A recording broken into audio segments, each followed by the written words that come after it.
Esto es Círculo de Poder. ¿Dónde están los líderes de opinión?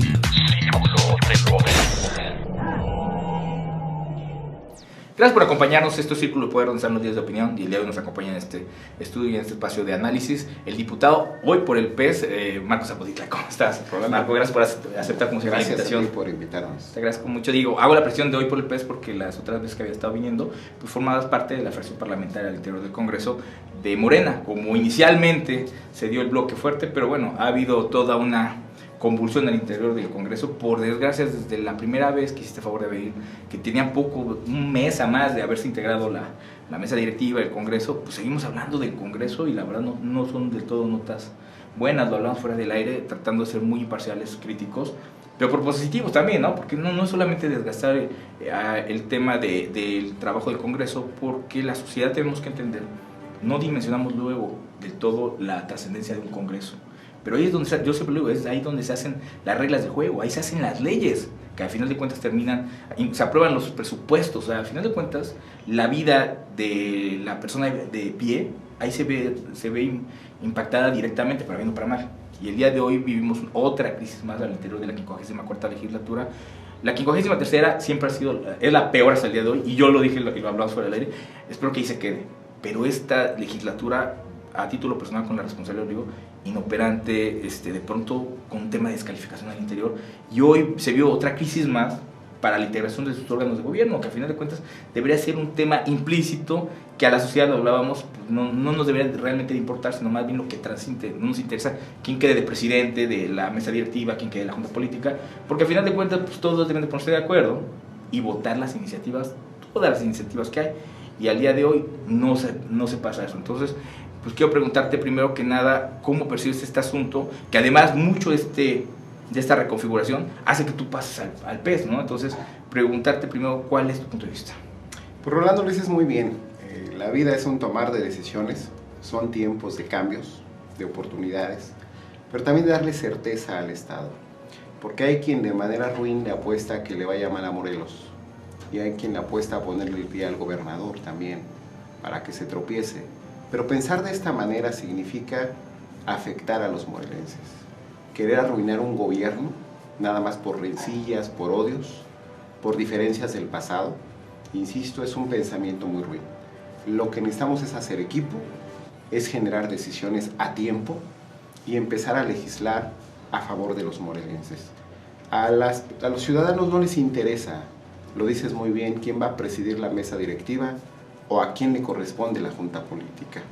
A los ciudadanos les interesa que haya seguridad en el Estado, que haya paz, que haya tranquilidad. A los empresarios que se fortalezca la economía, que puedan invertir con certeza y que entonces puedan generar mayores empleos.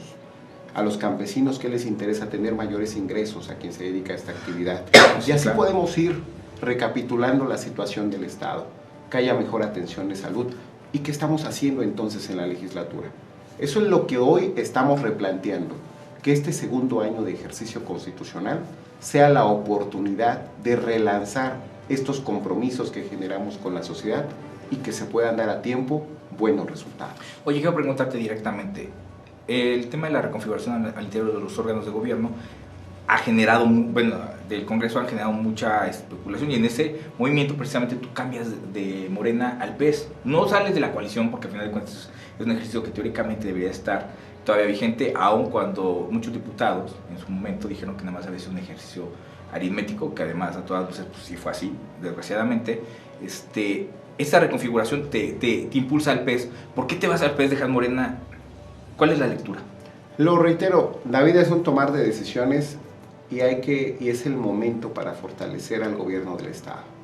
Y cuando hablo de fortalecer al gobierno no significa que uno deje de ser incluso autocrítico sobre lo que se ha dejado de hacer o sobre lo que está pendiente por hacer. Necesitamos generar mayor compromiso y mayores resultados, y entonces venimos a forjar una agenda legislativa que le genere, insisto, rumbo al Estado de Morelos. Tendremos que plantear la renovación del sistema de justicia, la investigación, la persecución de los delitos. Lo dices muy bien, el Congreso es la caja de resonancia política, es el órgano, el poder del Estado que define la agenda, que define el rumbo de Morelos. Y hasta este momento no hemos estado a la altura de las circunstancias. Hay compañeras, compañeros que han priorizado más otros intereses individuales, pero que, como se dice, que la historia los juzgue.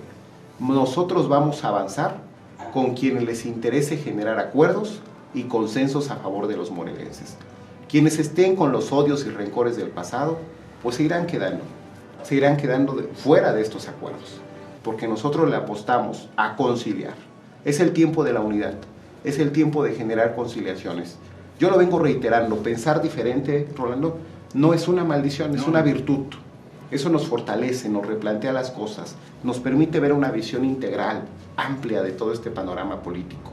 Pero sí necesitamos que a partir de la crítica generemos acciones contundentes.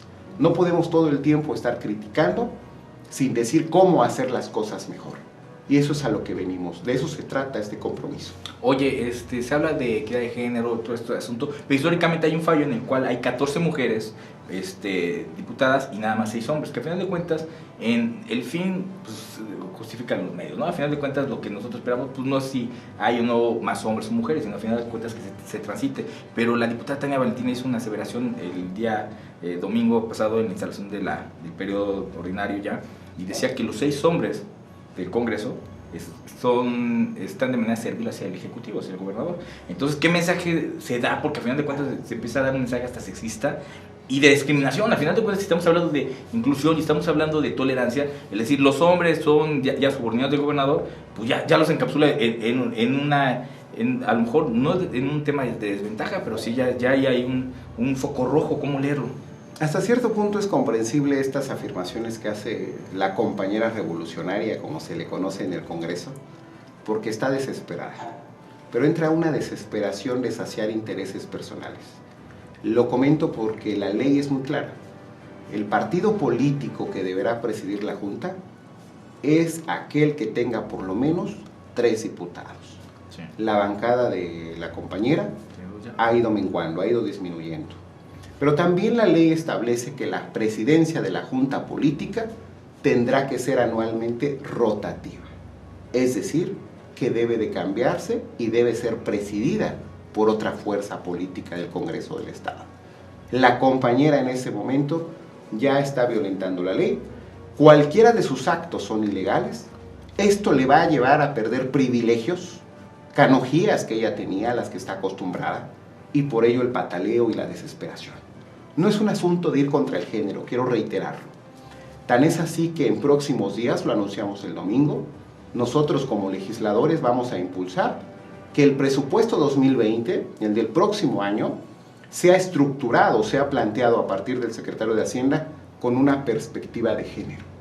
Vamos también a impulsar, también ya lo anunciamos, como prioridad la armonización de las reformas de equidad de género que promulgó el presidente Andrés Manuel López Obrador.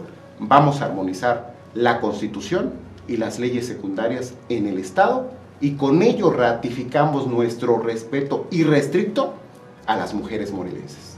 Eso debe quedar claro. Lo demás es confusión, lo demás es desesperación para tratar, insisto, de saciar ambiciones personales. Oye, Marco, hay ahorita un estancamiento porque hubo una modificación a la ley electoral por parte de la 53ª legislatura. Hay que hacer un antecedente muy rápido. Se hace una modificación todo el tema electoral y se reduce la entrada de 30 a 20 diputados. Para que cada diputado, así que con menos, tenga mucho más fuerza. ¿Por qué? Porque hay que decirlo como tal, fue un ejercicio político y aritmético que hizo el PRD cuando se dio cuenta que se estaba debilitando. Graco Ramírez y Rodrigo Gallos, hay que decirlo como tal, se sentaron, se dieron cuenta que estaban debilitados. Yo creo que nunca pensaron que los iba a aplastar el tsunami de Morena, pero dijeron vamos a debilitarnos. Es muy complicado que el PRD continúe en el gobierno, seguramente va a haber una alternancia y entonces les hace fácil decir vamos a bajar de 30 a 20 diputados, pues con menos diputados que tengamos, porque además ahí propusieron su redistritación. Dijeron, pues a ver Marco, ¿tú dónde eres fuerte? Pues está al lado. Y entonces hicieron ahí su propio juego, su traje mal hecho a la medida, porque a la mera hora el INE les dice, no, a ver, ustedes tienen facultades de reducir, pero la redistritación me toca a mí. Entonces les cambian los juegos y ahí es donde terminan perdiéndolo todo. pero hoy nos damos cuenta que esa reducción de diputados, no solamente no hay un recorte del presupuesto, no hay un ahorro, sino se aumenta por todos los rezagos que había, sino que hoy llegar a consensos es mucho más complicado. Y entonces mi pregunta inicial, y ya lo he platicado con gente que sabe, ¿tú qué recomiendas? ¿Tú crees que es factible volver a regresar a los 30 diputados? Yo soy enemigo de los plurinominales, pero si de pronto necesitas tener más representatividad y sobre todo llegar a consensos, pues entre menos diputados haya es más complicado, porque un diputado en sí mismo vale más porcentualmente hablando. Y hoy, ¿qué pasa? Pues que vemos entrampado este asunto, la renovación de los órganos de gobierno no se han dado porque, hay que decirlo como tal, necesitan 14 votos, la mayoría absoluta, y es un tema complicado que nos ha dado, y que de ahí se han servido Tania o Alfonso de Jesús, si tú quieres decirlo así, pues no había una renovación porque no hay un consenso, y entonces al final de cuentas todo está estancado. Hoy todas las iniciativas, todo lo que escuchamos nada más es el tema de la renovación de los órganos de gobierno, cuando hay muchísimas iniciativas pendientes. Que nos hemos entrampado mucho en estar discutiendo el asunto, pero ¿cuál es la solución? ¿Tú cómo percibes este asunto? Yo creo, Rolando, que el tema no es de números, el tema es de compromisos y de resultados. Puede haber 50 diputados y eso no garantiza que haya gobernabilidad y acuerdos en el Congreso. El tema es, insisto, de disposición al diálogo y de ponderar las prioridades y los intereses del Estado, la agenda legislativa, por encima de los intereses de partido político o de cada legislador. Y realmente los que se opusieron el domingo, los que dejaron un discurso muy radical, son quienes sienten perder privilegios, o porque estuvieron en complicidad con el gobierno de Graco, o porque tuvieron privilegios en la legislatura y hoy eso se ha terminado. Por ello el pataleo y por ello la desesperación. Revisemos los discursos del domingo. Bueno. ¿Quién generó una agenda legislativa? ¿Quién hizo planteamientos a favor de las mujeres? ¿Quién dijo vamos a ayudar a los empresarios, a los campesinos, a los adultos mayores? Que se haga una comparativa y revisemos cuál es la prioridad de las diputadas o de los diputados. Saciar intereses personales, presidir los órganos del Congreso y lo demás no importa para ellos. Por ello, desde esta trinchera le abonamos, lo reiteramos, estaremos abiertos al diálogo, a la construcción de acuerdos, pero de manera transparente. Nada de acuerdos en lo oscurito. Lo vamos a hacer de cara a la sociedad, de cara a los medios de comunicación, para que todos los acuerdos sean claros, porque lo que vamos a ponderar es una agenda que apoye a los adultos mayores, que dé certeza y mayores recursos a la seguridad pública del Estado, que tanta falta hace para tecnología, para equipamiento, para mejorar las prestaciones de los policías. Eso es lo que tenemos que hacer y lo que tendríamos que estar revisando. Con todo respeto, no importa quién presida la Junta Política, importa que de manera inmediata estemos aprobando iniciativas que están congeladas. Hay una, te vuelvo a reiterar, en uno de tus programas hace meses que me invitaste lo comenté, el tema del presupuesto de la UEM está congelado. Sí. Vendrá el próximo mes una crisis en la universidad y no se ha querido aprobar el dictamen que me tocó, por cierto, emitir en la comisión a favor de la Universidad del Estado. Esos son los temas que necesitaríamos estar revisando, no el tema de quién va a presidir la Junta Política, de la desesperación que tiene ahí la compañera por ser o continuar en la Junta Política. Eso ya es parte del pasado, eso solo nos habla de que ella está fijando una agenda individual. Y hoy estamos hablando de replantear las cosas para que sean de equipo, de colectividad, de mayorías, porque entendemos que es complicada también lograr la unanimidad, pero en las coincidencias y en el diálogo podremos avanzar con quienes así tengan esa disposición. Decía un amigo mío que toda unanimidad es sospechosa, ¿no? Sin importar que cuál sea, es una broma, pero sí, al final de cuentas, encontrar consensos al 100% es muy complicado. Es un asunto titánico, sobre todo por el tema de ideologías, perturbaciones ideológicas, que obviamente hacen que pues, cada quien traiga una agenda diferente, pero obviamente debe ser una agenda social, que no se ve por aquí. Hay un tema que también he visto mucho en redes sociales, y te lo pregunto porque a final de cuentas, quienes han cambiado de fracción parlamentaria han sido muy criticados. Dicen, es que los catalogaban como los grillos, ¿no? Dice, oye, los grillos se la pasan saltando, en este caso, la vertebración ideológica, tú dejas Morena. ¿Cómo puedes tú, o qué mensaje le das a la gente que votó por ti, por Morena? Porque al final de cuentas, hay que decirlo, el 90% yo creo de los candidatos que ganan vienen en las bastillas de Andrés Manuel López Obrador. Yo creo que pocos serían tan osados para regatearle este tema a Andrés Manuel López Obrador. Hay encuestas en las cuales dice que si Andrés Manuel López Obrador salía de Morena se debilitaría terrible, ¿no? Y pues hay un histórico, digo, al final de cuentas creo que no sé si haya otro precedente en el cual primero haya nacido el candidato y luego el partido, y que además el candidato le haya puesto nombre al partido, que es este caso. Entonces, al final de cuentas muchos dicen, es que no es más utilizaron a Morena para llegar y ya se fueron, y ya cada quien trae su agenda personal. ¿Tú qué mensaje das y qué lectura se le da a este asunto? La cosa es muy práctica y muy ecuánime, Rolando. Fuimos, y lo decías tú hace rato, en una agenda programática, en una coalición. Juntos haremos historia. Y ese juntos indica todo. Solo que el PT Morelos perdió el rumbo. Morena Morelos está muy dividido. Y eso es público. No estoy diciendo algo que no esté fuera de la agenda social que ustedes conocen, de la agenda pública de medios de comunicación. Y el tema es que ambos partidos, actores de ambos partidos, del PT y de Morena, le han apostado a que el gobierno fracase. Y son tiempos de definiciones. Insisto, en una agenda colectiva, en una agenda social, preferimos sí refrendar nuestro respeto a Andrés Manuel. Yo soy de los que siempre he sostenido que fuimos en una elección en hombros de gigantes. Y que si llegamos, gracias a Dios, fue en efecto por el respaldo social que trae Andrés Manuel y por el respaldo también público que de la popularidad del hoy gobernador Cuauhtémoc Blanco Bravo. Fueron dos cohesiones, una situación... La tormenta perfecta. Así es. Y esto nos permite llegar. Pero el tema es llegar por llegar o llegar para dar resultados. Ese es el tema coyuntural. Nos obnubilamos y nos perdemos en los intereses individuales o refrendamos nuestro compromiso en una agenda social que nos permita dejar huellas y no cicatrices en Morelos. Porque esa es la gran diferencia. Hay quien quiere dejar heridas. Yo prefiero dejar huella, y una huella que trascienda a favor de los morelenses. Por último, el tiempo es corto, pero no hay que dejarlo de preguntar. Se necesitan 14 votos en consenso para poder hacer la nueva integración de los órganos de gobierno. Y lo platicamos fuera del aire. Va a haber una alternancia, se van a renovar estos órganos o van a terminar paralizados. Al final de cuentas te lo pregunto porque tú estás adentro, tú empiezas a tener, ya deben de tener una radiografía clara, porque además la semana que viene ya deben de empezar a hablar de iniciativas, ya no de los órganos de gobierno. Entonces es como muy complicado la lectura por parte de la sociedad cuando no entendemos cómo está moviendo. ¿Va a haber una alternancia? Pueden tener la certeza que la habrá. Vamos a avanzar con 14 legisladores por lo menos. Lo ideal es que sea una gran mayoría y, si fuera posible, la unanimidad. Lo cierto es que nos pondremos de acuerdo y no tendrá por qué haber ingobernabilidad en los órganos del Congreso. Quien violente la ley tendrá que irse.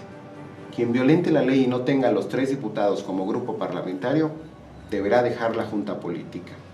Quien no tenga también el compromiso y solo se aferre a violentar la ley, porque insisto, la ley establece que la Junta Política tendrá que ser rotativa. Sí. Así que tendrá que arribar otra fuerza política, porque los partidos políticos son instrumentos de la sociedad para marcar una agenda también. Y así que corresponderá a otra fuerza política presidir esta Junta del Congreso y evitar la parálisis legislativa. Hay quien la apuesta a colapsar. No ese es el tiempo, ni lo vamos a permitir tampoco. Estamos dialogando, estamos avanzando y estamos comprometidos a que lo antes posible la agenda pueda consolidarse a favor de Morelos. Marcos Zapotitla, ahora diputado del PES, te agradezco mucho que hayas venido. Este tema dará mucho que hablar. Te pido que posteriormente vengas a seguirnos retroalimentando. Espero ya que empecemos a hablar de la vida legislativa, ¿no? No de agarrones al interior del Congreso, que no dejan nada bueno ni para la vida legislativa al interior, ni para los morelenses, que a final de cuentas, lamentablemente, creo que ya la 54ª legislatura ya deja un antecedente malo en ese aspecto, de que los consensos, pues los suyos no son, ¿no? Es terrible, pero bueno, tenemos que empezar a generar una agenda ciudadana en pro de Morelos, que realmente hay rezagos históricos y que hoy no parece que sean la agenda de los legisladores. Te agradezco mucho que hayas venido. Gracias a ti, Rolando. Como siempre, es tu casa, Marco. Gracias. Te agradezco mucho. Esto es Círculo Poder, continuamos. Esto fue Círculo de Poder. Círculo de Poder. ¿Dónde están los líderes de opinión? Círculo de Poder.